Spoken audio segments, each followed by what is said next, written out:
My family mocked my computer thing for years. At dinner, I told them I own the vineyard behind their wine. They went silent. I owned the vineyard they were toasting with and observed them freeze. Thanksgiving at my mother's home always tasted the same: dry, overcooked, and tough to swallow. Even before the turkey was brought out, the house had the familiar scent of cinnamon candles and white wine on people's breath. The fireplace crackled like a background hum for someone else's existence, a fake, cozy postcard you'd never mail, but always receive. I lingered in the entryway for a moment too long, coat still on, boots damp from the walk up her recently power-washed driveway, listening to the laughter from the kitchen. My sister's laughter especially was loud, deliberate, radiating that cultivated ease that made you forget how sharp she was beneath the charm. Mom noticed me first. Her smile was full of teeth and purpose, the same one she used at HOA meetings, and when the bank teller recognized her. "There she is," she said, wiping her hands on her apron as if I'd brought something contagious inside. "You're late." I was not. Not really. I arrived at 4:15, just as I did every year, but it didn't matter. With Mom, I was always off by something. 5 minutes, 3 pounds, 1 diploma. "Traffic," I replied, taking off my coat. "You know how the 405 is." She did not. She never left her gated neighborhood unless it was for a charity brunch, or Jessica was giving a TED lecture, or whatever the hell she was up to. "Oh, Jess is already here," Mom responded, flinging the name at me like a velvet glove with a rock inside. She got in early, said she wanted to help set it up. Of course she did. Jessica had a way of appearing early in the narrative and still having the final word. I could already hear her voice from the dining room, discussing a trip with Mark, her second husband, who never seemed to blink. He was the kind of man who'd wear a blazer to a barbecue and call it elevated casual. I walked into the kitchen, and there they were, the familiar faces who had never changed, only solidified their roles over the years, like a family sitcom that forgot to end after season 3. Jessica, in cream cashmere and pearls, with makeup so flawless I didn't even try, grinned as if she'd won something. Mark was already on his second glass of Pinot Noir, chuckling along to a joke without a punchline. Dad leaned against the far wall near the pantry, arms folded, his gaze fixed somewhere to the left of the conversation. He did this often. He stayed, on the periphery, always listening but never intervening. Mom guided me to the counter like a stray cat she didn't know was housed. "You can help with the rolls," she offered, handing me a dish towel. Not the turkey, not the stuffing, but the bread. Something store-bought, insignificant. Something you could burn without anyone noticing. I smiled, nodded, and folded the towel over my forearm as if I were a waiter in a retirement home dinner theater. For the next 40 minutes, I drifted like a specter through a house I knew all too well. I helped pass dishes, refilled the cranberry sauce, and complimented the linens I'd seen at Home Goods 2 weeks prior. No one asked about my work. No one asked how I was doing. They wondered if I was still doing that thing with computers, as Mom defined my business. She didn't recognize the name. She had never asked. No one came to visit the house I bought last year. When I received my first 7-figure contract, I celebrated with my cat and an expensive bottle of champagne from a bodega on Vine. But Jessica received praise for switching to oat milk. Mom eventually brought out the good china, signaling we had officially transitioned from the casual phase to the performance portion of the evening. This is when the inquiries began, the subtle jabs, the gentle pecking order. "Mark just made partner," Mom exclaimed, as if he had cured cancer. Jessica blushed and waved it off, claiming it was merely a formality, her way of boasting twice, in one sentence. "And of course Jessica's app will be available in the first quarter," Mom said, slipping another scoop of mashed potatoes onto my plate without asking. I looked across the table and understood something important. Everyone here presumed they knew who I was, the quiet one, the late bloomer, the one who never quite got it together. But what didn't they know? I had created something grander than all their titles combined. I just never invited people to the show who couldn't handle not having the spotlight on them. Jessica smirked as she glanced over. "So, what's new? And with you anyway?" she inquired. Much like you might ask if someone is still single. I saw Dad staring at me from the corner, his expression unreadable. Mom leaned in a bit too eagerly for comfort, lips pursed as if she was resisting the urge to offer me counsel I had never asked for. Mark sipped his wine and attempted to care. I took a deep breath and smiled, placing my napkin just so. "Nothing big," I answered, watching the candlelight flicker in Jessica's earrings. "Just met a few goals I set for myself. Quiet ones," I said, looking directly at Mom. "I don't usually invite people who don't want to see it." Silence. Pure, dense, tension-slick silence. Even the cranberry sauce seemed to freeze mid-slide, Mom blinked. Jessica's lips parted as if she were going to say something, but she didn't. Mark peered into his wine glass, hoping for a solution to emerge. And me, I just smiled, because I knew what would happen next. I had planned for it. I had rehearsed. I had stacked the deck and laid the bait, and the show was finally about to begin. Let them squirm. Let them ponder. There's a moment just before someone says something cutting that feels like the air is sucked out of the room, as if all the oxygen has decided it's not worth staying to see what's going to happen. That is what it felt like. Not simply stillness, but silence with its fingers wrapped around your throat. We'd finished the turkey, potatoes, the second bottle of Pinot, and Mark's story about a business trip to Seattle which had no point but took 7 minutes to tell. I hoped we'd get through it all without the customary blow to the ribs disguised as parental concern. But I should have known better. I usually do. Mom reached for the butter dish without looking at me and remarked, "So, why do you think you've never been as ambitious as your sister?" Just like that. Casual. As if she were asking if I wanted extra gravy. There was no warning, no setup. Just the scalpel straight to the bone. Jessica did not even flinch. Mark smirked as if he had just witnessed someone slide on a patch of ice. Dad appeared to want to sink into the chair cushions, but that was his usual expression. I did not respond right away. I let the question linger there, unpleasant and unwanted, hanging above the roasted Brussels sprouts and stuffing like the ghost of every slight that had ever occurred at this table. I looked at Mom first. Her face was very calm, and her eyes were soft, as if she truly believed she was helping. Then I looked at Jessica, who was now carefully wiping the corner of her mouth with her handkerchief, exuding amused detachment. I could almost hear her thoughts. She was going to cry, lash out, or both, but I did not. Instead, I slowly placed my fork down, folded my hands in my lap, and smiled. Not a snarky smile, not a wounded one. The smile you give when you know, something that no one else does. I met my goals, I answered, still beaming. I just never invite people who don't want to see it. I swear to God that even the green beans stopped moving. Jessica's fork remained in midair. Mark blinked as if someone had taken a photograph. Dad cleared his throat and became very engrossed in his sweet potatoes, and I watched Mom's jaw clench for a fraction of a second, a slight shift, similar to a glitch in the Matrix, but then it passed. "Well," she said, buttering a roll with absolute precision.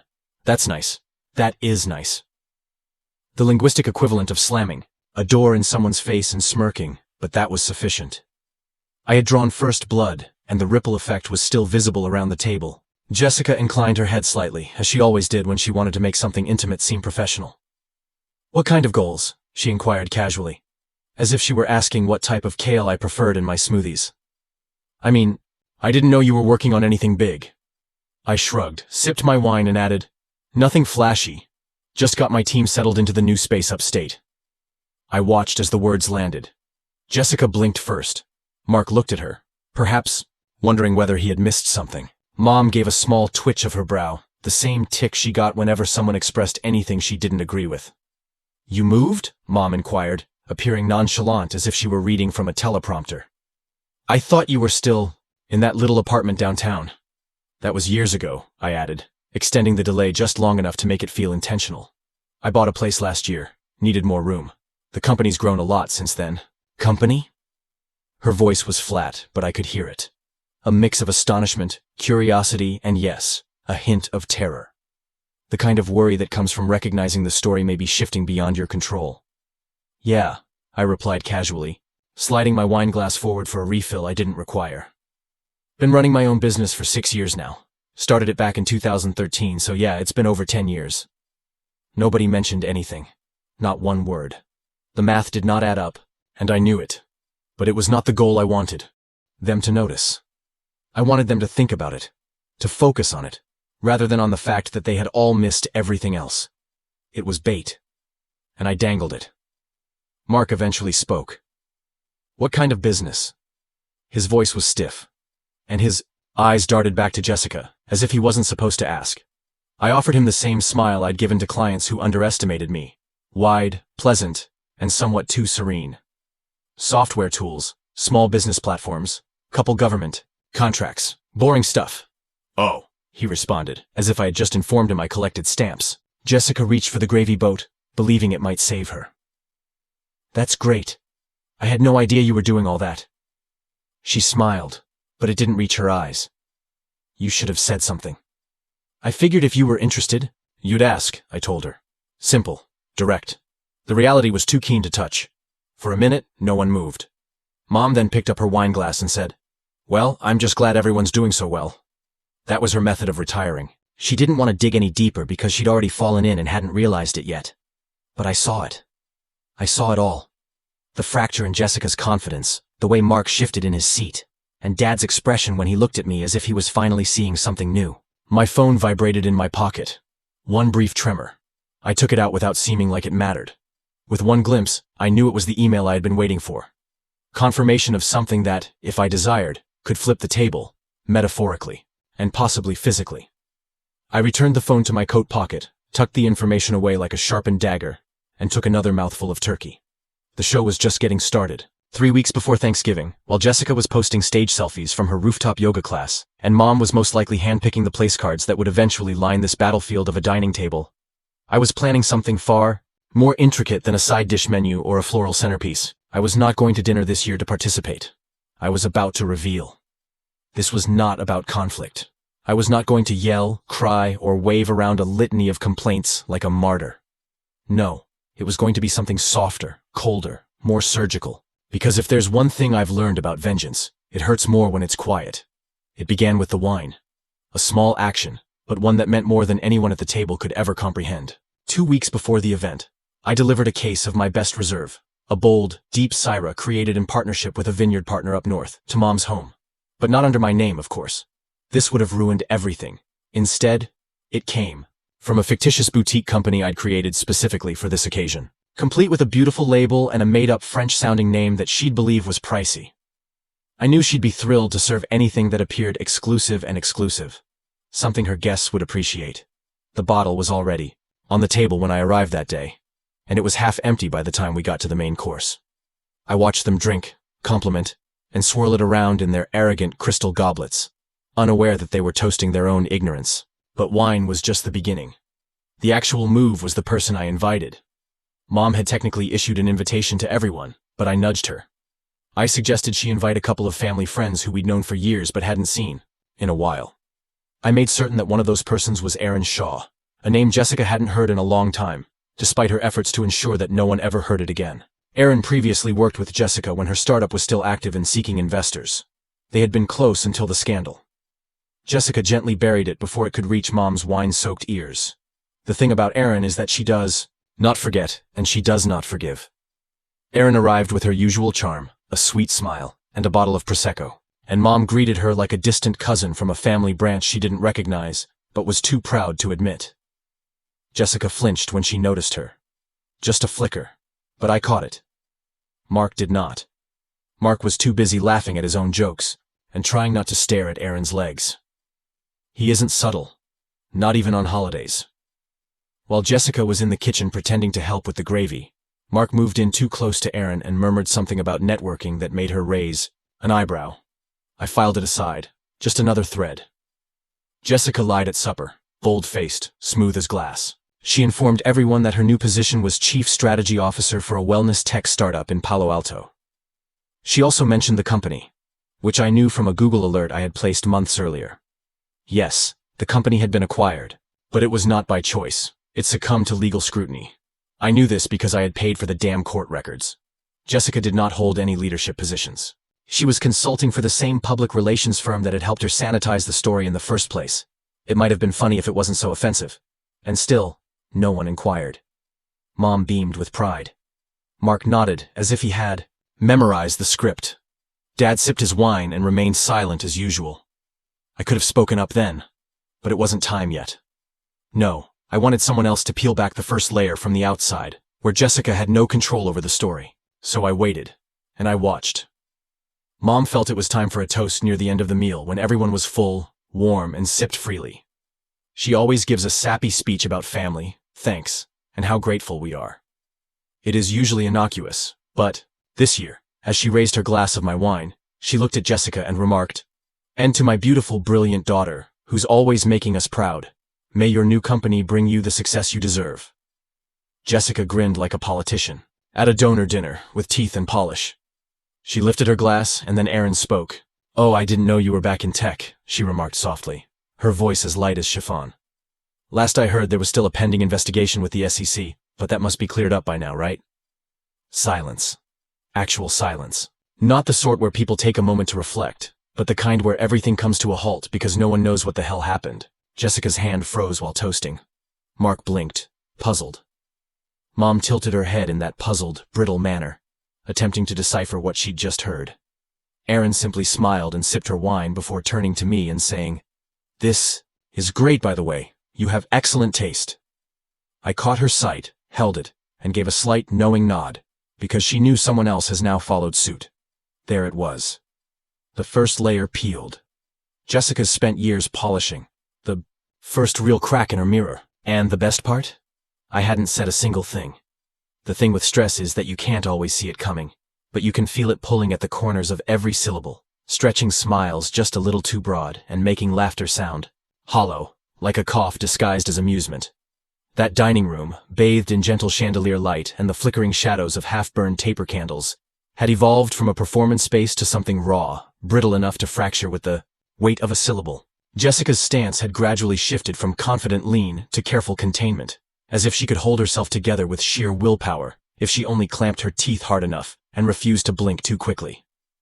Following Erin's incorrect comment about the SEC, a heavy, bitter silence descended over the table like a fog that no one wanted to, except Jessica did not respond immediately. She did what she always does when cornered. She stalled with a polished non-response. "Oh, you must be thinking of someone else," she remarked with a short giggle that hardly softened the sharpness in her voice. "There's so much gossip in this industry." She looked at Mark, evidently expecting he would join in.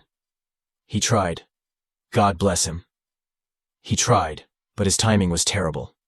He reached for his glass of wine, knocked it over in his haste, and sent a dark crimson arc of Syra shooting across Mom's cream linen tablecloth. It soaked in quickly, blooming like a bruise, and nobody moved for a moment. "Jesus, Mark!" Jessica snapped, louder than she intended. And that was the moment. That's when everyone stopped pretending. "It's fine," Mom answered hastily, reaching for napkins, her voice tight with forced patience, as it always was when the image shattered, and she had to hustle to patch it before anyone noticed too much. But the wine stain was still there, silently oozing into the cloth. Even though she was trying to mop everything up, no one was looking at the table anymore. Erin grinned, not cruelly or gloatingly, but in the way a person grins when they realize they've opened a door and are now interested who will walk through it. "Funny," she remarked, leaning her chin against her hand, "because I just spoke with a buddy who stated they were still attempting to get their money back from your last endeavor. What was its name again? Vital Glow?" Jessica froze. There was only one beat, but it was long enough. Her gaze flickered to Mom, and then back to Erin. "I wasn't in charge of finances," she admitted. Her voice had become too flat to pass for calm. "I was advisory only." The conversation now had teeth. Mark reclined back in his chair, one hand still grasping the stem of his fallen wineglass, as if gripping something delicate might cause the ground underneath him to stop shaking.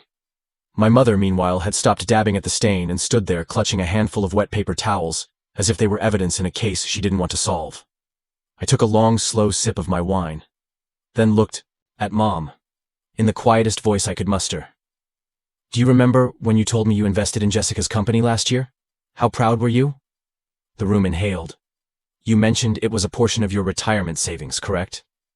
Silence is not always quiet. Sometimes it feels like the floor suddenly collapsed beneath everyone and no one knows where to land. Mom's gaze shifted from me to Jessica, and I saw it. The flash of terror, the realization. She had no idea the company was going out of business. She had not been informed that the website had quietly gone offline, or that emails sent to their support team were no longer receiving responses, or that Jessica had moved on, remaking herself as a thought leader in a different field under a new, fictitious title. Jessica's voice trembled as she finally said, "It wasn't like that." But she did not refute it. "You told her it was stable," I murmured. My voice remained quiet, but something had changed. Not angry, simply surgical. "You told her you had it under control." "I didn't know it would tank," Jessica exclaimed. And now she was unraveling, grasping the ends of the rope she'd spent years twisting into a noose she'd never wear. "Things change, okay?" The market shifted. "Do you mean when the investor sued for misrepresentation?" Erin offered, attempting to conceal the glint in her eyes. Mark rose up, said something about air, and walked away into the kitchen, or perhaps the garage, or somewhere that didn't include this table and the rising mound of secrets collapsing under their own weight. Mom sat down gently, as if the chair was the only thing keeping her upright. Her face was pale, and she had no answer. There was no platitude, no scolding, only stillness. I looked at Dad, who hadn't spoken in 20 minutes, and he was already looking at me. There was something odd about his eyes this time. Not disappointment, not surprise, but perhaps something closer to recognition, as if he'd finally heard the part of the story I'd been telling through my silence all these years. He did not grin, nod, or say anything, but I didn't really need him to. Jessica stood up. Her chair scraped violently against the floor, the sound cutting through the dense air. "I'm done," she announced, her voice cracking. "I'm not doing this with you." She looked at Mom, expecting backup, but none came. Then she turned and marched out, her heels clicking on the tile like gunshots. Mom stood frozen, staring after her.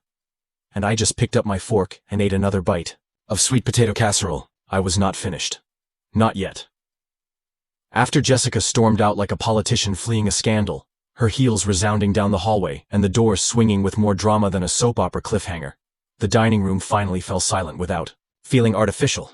It was the kind of silence that follows a demolition, when all the parts are still suspended in the air and no one is ready to look at, let alone discuss the damage. Mark had vanished, probably retreating into the garage to order an Uber, or simply to pace and reconsider every life decision he had made since 2018. Erin was sipping her third glass of wine, completely relaxed, as if she just spent the last hour pruning a bonsai rather than detonating a landmine in the middle of a family meal. I rose up slowly, not out of haste or to be dramatic, but because I wanted a moment to breathe in a space free of tension and unspoken judgments. "I'll clear the table," I said, more from habit than anything else. Nobody argued. Nobody even nodded. Mom sat motionless, fists clasped in her lap, her gaze fixed not on me or the wine spill, but on the vacant chair where Jessica had been seated minutes before. Perhaps she was still waiting for her to return, to sweep in and smooth things over, with a half-truth and a well-crafted apology. But not this time. The story arc had concluded, and the next chapter had already begun. I stacked dishes, scraped leftovers into the compost, rinsed the cutlery in cold water, and watched the gravy swirl down the drain like everything else that used to matter in this house. I moved slowly, not because I was exhausted, but because it felt tremendously wonderful to be in charge of the storm cleanup. For once, I wasn't the one explaining, apologizing, or reducing myself to keep the peace. I was the peacemaker. I was the storm and the eye of it. When I brought out dessert, it wasn't store-bought or wrapped in plastic like Mom's normal stash of sweets. It was my pecan pie, a recipe I had refined over the years, the one I created every fall but never took to Thanksgiving since it never fit the theme. I set it in the center of the table on the same linen runner that was forever inked with red wine regret, and sat down without saying anything. Dad went for a slice first, without hesitation. He cut it clean, took a mouthful, and closed his eyes, as if he were trying to recall something vital. When he opened them again, he stared at me in a way he had never done before. Not just that he spotted me, but that he recognized me. In the same way you realize a fact you've been circling for years but have never confronted. "I always knew you were the sharp one," he remarked quietly. Not intended for Mom, Erin, or anybody else. This was just for me. It was ridiculous how much that affected me, like a punch wrapped in velvet. I didn't cry or choke up, but something inside shifted. Something ancient, tired, and worn from too many years of neglect. I nodded once more, in acknowledgement, then gratitude, because it wasn't about the words. It was about finally being noticed. Then, without fanfare, I walked to the buffet and added the finishing touch. Another bottle of wine, identical to the one on the table earlier. Same label, same gorgeous gold foil packaging. But this time, I placed it just in front of Mom and waited. She squinted, perplexed at first, then moved forward to read the fine print beneath the brand name. And then I saw it. The instant she comprehended this. My name. The founder and principal vintner's name, printed in a serif font beneath the label. A product for my company. Everyone complimented the wine, but no one knew who made it. They had commended the bottle as world-class, the one they'd sipped while celebrating a lie. That was mine all along. She stared at me, then back to the bottle, and finally at Erin, who arched an eyebrow but said nothing. "Did you make this?" Mom asked, her voice cracking with disbelief. I nodded. "I own the vineyard. We launched it last year with a portion of our software sales. It's little but doing nicely. We sold out our first run in less than 2 weeks. Her expression was not angry or pride or even humiliation. It felt disorienting, as if she had just realized she had been reading from the wrong script in the wrong play for years. Why did you never say anything? I picked up the knife, pushed it through the pie's flaky crust, and placed a slice on her plate. Then, with a calmness that could have been cold, I said, "Because ambition does not require applause. It only needs a plan." And with that, I poured myself one last glass of my own wine, leaned back in my chair, and let the stillness do the rest. The room did not explode. Nobody yelled. Jessica did not come back. Mark did not suddenly arrive with an apology or an alibi. Aaron went gently after dessert, with a genuine hug and a heartfelt thank you. Mom did not speak for the remainder of the evening. She sat there, staring at the pie, the wine, and all she had missed. Dad patted my shoulder on the way out and muttered, "You didn't simply show them. You taught them."